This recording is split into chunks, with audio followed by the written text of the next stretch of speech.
District bar Gujranwala दे सालाना इंतखाबात दे नताइज दा ऐलान वोटिंग खत्म होने तो 14 घंटे बाद कर दिता गया। बायोमैट्रिक सिस्टम ना होने की वजह तो गिनती का मैनुअल अमल 14 घंटे जारी रहा। नताइज के मुताबिक चौधरी परवेज आबद हरल एडवोकेट 996 वोट लैके डिस्ट्रिक्ट बार गुजरांवाला दे सदर मुंतखब हो गए। अली रजा शाह नवाज होरी 1420 वोट लैके ते सीनियर नायब सदर मुंतखब होए, जदों के मलक निसार अहमद 1042 वोट लैके ते नायब सदर दी सीट ते कामयाब रहे। डिस्ट्रिक्ट बार गुजरांवाला दे जनरल सैकटरी दी नशिस्त दे उत्ते हाफिज वजीर अली 918 वोट लैके ते मुंतखब हो गए, जदों के जॉइंट सैकटरी ए जी सुहेल नूर 1052 वोट लैके मुंतखब होए।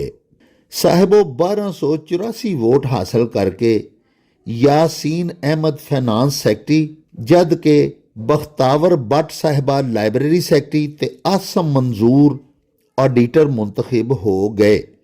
बायोमैट्रिक सिस्टम ना होने की वजह तो इलैक्शन के नताइज का ऐलान 14 घंटे की तखीर दे नाल कीता गया।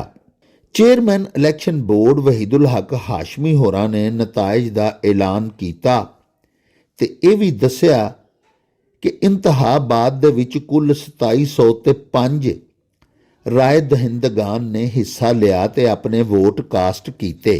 साहिबो डिस्ट्रिक्ट बार गुजरांवाला दे 9 मुंतखब अहदेदारां नूं उन्हां दी वकाला बरादरी तो अड गुजरांवाला शहर दे मुख्तलिफ शहरियां ते तनजीमां वल्लों जितन ते ढेर वधाइयां ते मुबारकबादां भी दित्तियां गईयां।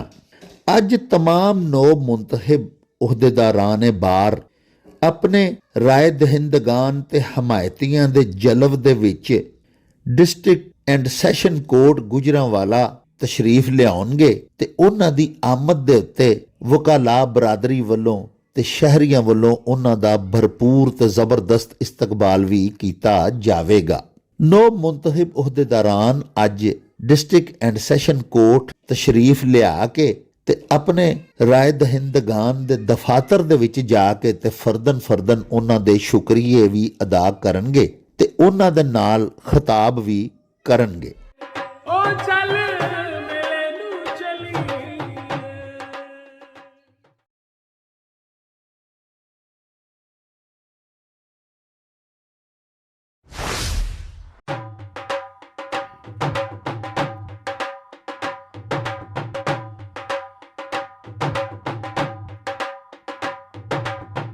रौनक हो